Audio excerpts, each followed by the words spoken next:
As pessoas não sabem o que querem até mostrarmos a elas. Steve Jobs.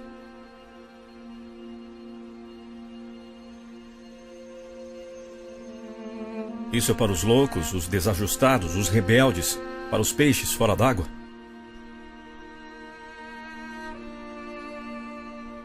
Isso é para aqueles que veem as coisas de forma diferente. Para aqueles que não gostam de regras. Você pode citá-los, difamá-los, pode discordar deles, mas a única coisa que você não pode fazer é ignorá-los. Porque eles transformam as coisas, eles mudam, inventam. Eles impulsionam a raça humana para frente. E enquanto alguns podem vê-los como loucos, nós vemos gênios. Porque as pessoas que são loucas o suficiente para achar que podem mudar o mundo são aquelas que mudam. São aquelas que transformam. Que fazem toda a diferença.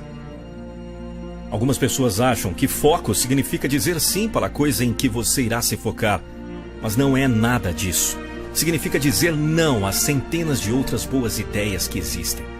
É necessário amar de verdade o que se faz. Caso contrário, levando em conta apenas o lado racional, você simplesmente desiste. É o que acontece com a maioria das pessoas.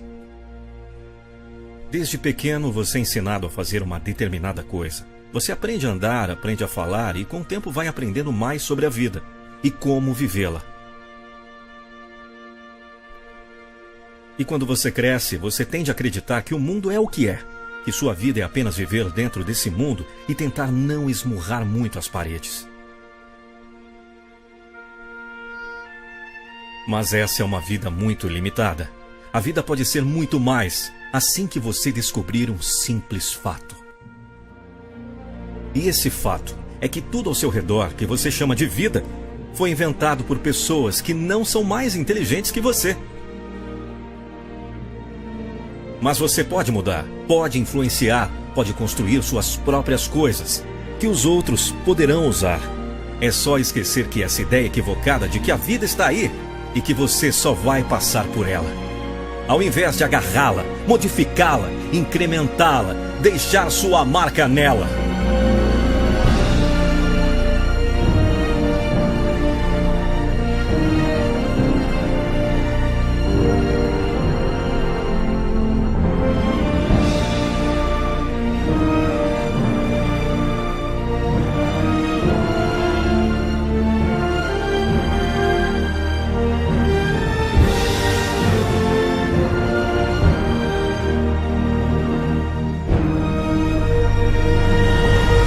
Uma homenagem ao criador de tudo isso, Steve Jobs.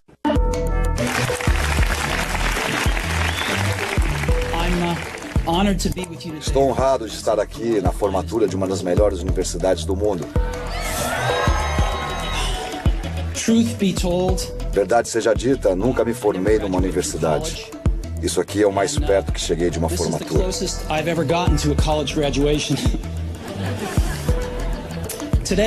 Hoje eu queria contar 3 histórias da minha vida. Só isso, nada demais. Só 3 histórias. São histórias que vêm influenciando gente de todo tipo no mundo inteiro. E claro, aqui na Universidade de Stanford, o discurso de Steve Jobs virou um marco.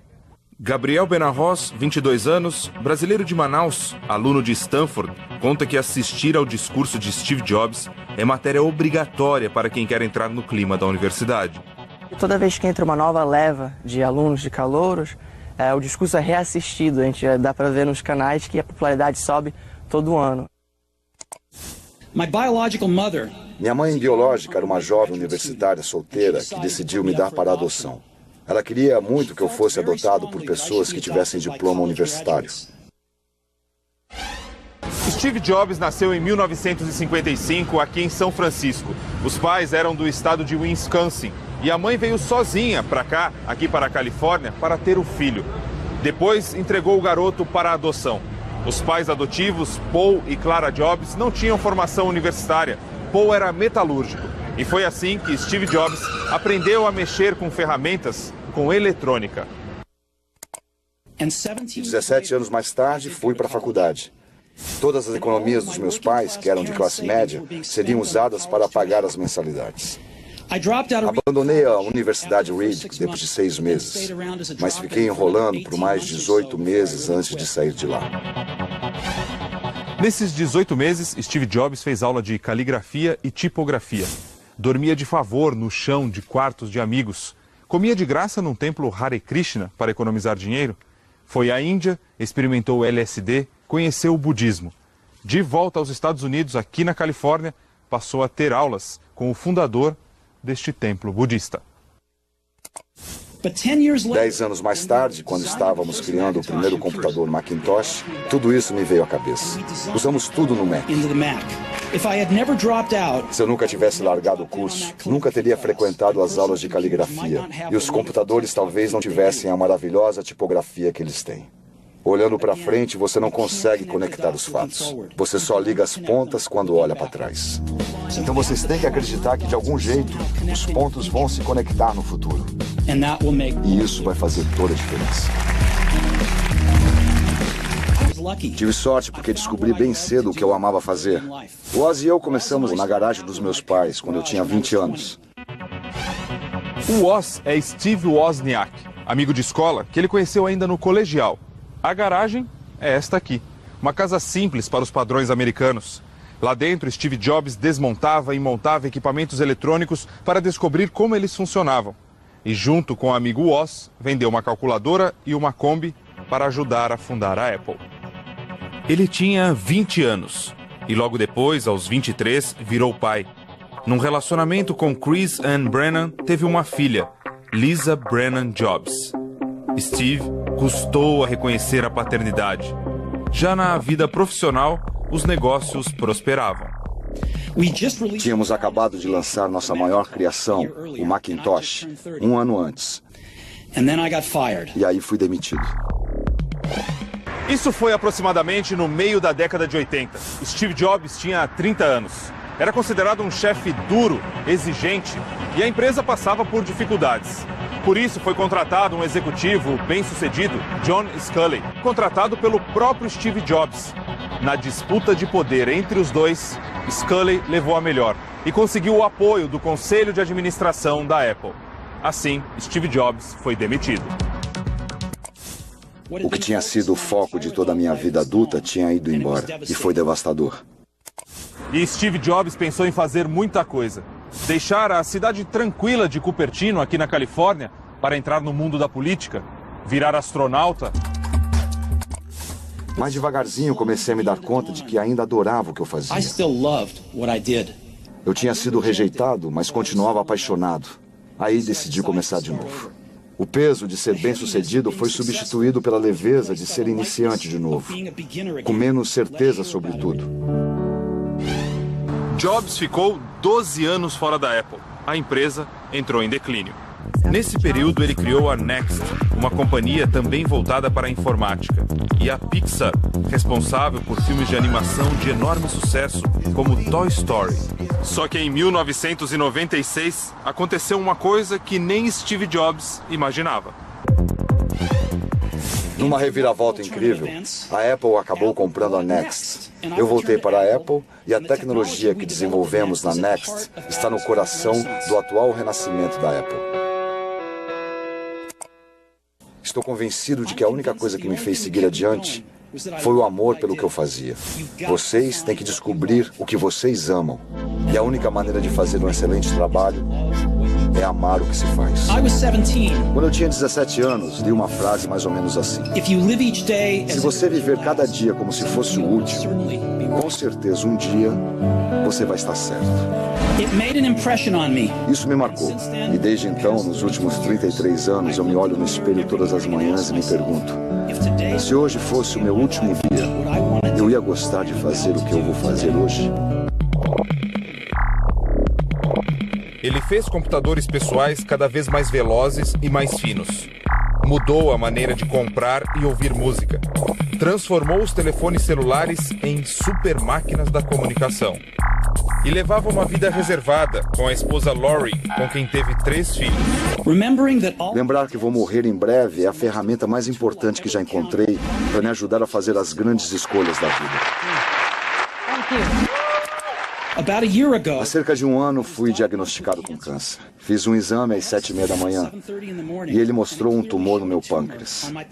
Eu nem sabia o que era pâncreas. Os médicos me disseram que aquilo era quase com certeza um tipo de câncer incurável e que eu não deveria viver mais que 3 ou 6 meses. Steve Jobs viveu mais do que os poucos meses dados pelos médicos. Só que nos eventos de apresentação de produtos da Apple, muitos aconteceram aqui nesse centro de convenções em São Francisco, era possível ver o avanço da doença, um corpo cada vez mais franzino e Steve Jobs sempre vestindo camiseta preta, jeans e tênis. Depois que passei por isso, agora eu posso dizer com mais certeza do que quando a morte era só um conceito importante, mas apenas abstrato. Ninguém quer morrer.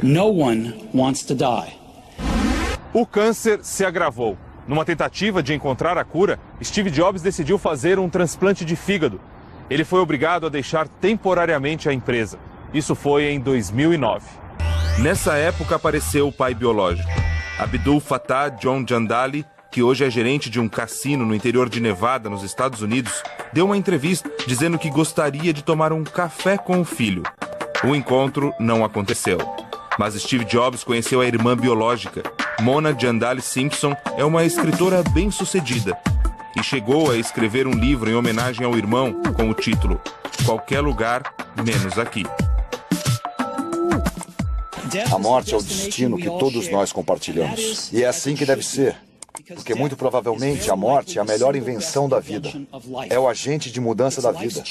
Ela limpa o espaço do velho para abrir caminho para o novo. Ele ainda teve forças para mais uma revolução, a dos tablets. Desde 2010 foram vendidos 29 milhões de iPads.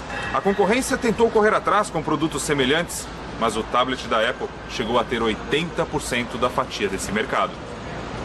Nesse momento, vocês são o novo. Mas um dia, não muito distante, aos poucos vocês vão se tornar o velho e vão ser substituídos. Desculpe ser tão dramático, mas é a verdade. No fim de agosto deste ano, Steve Jobs renunciou ao cargo de diretor executivo da Apple. Disse que não tinha mais como cumprir os deveres e as expectativas.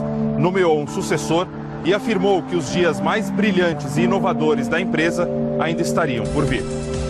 Seria uma história apenas de vitórias, não fosse o drama de um câncer no pâncreas diagnosticado em 2003. A evolução da doença levou Steve Jobs a um transplante de fígado em 2009. Apesar da boa recuperação, em janeiro deste ano, ele teve de se afastar novamente por licença médica. Tim Cook, um engenheiro de 50 anos, assumiu o posto como novo presidente da Apple. O iPhone 4S, lançado um dia antes da morte de Steve Jobs, ainda traz sua marca. Entre os recursos do novo telefone, o que mais chamou a atenção foi o assistente pessoal Siri. E foi Steve Jobs quem decidiu pela compra da empresa que desenvolveu a tecnologia um ano e meio atrás. A morte de Jobs representa mais que uma transição. É o fim de um capítulo da história da tecnologia. Um capítulo marcado pela genialidade e ousadia que ajudaram o mundo todo a mergulhar na era digital.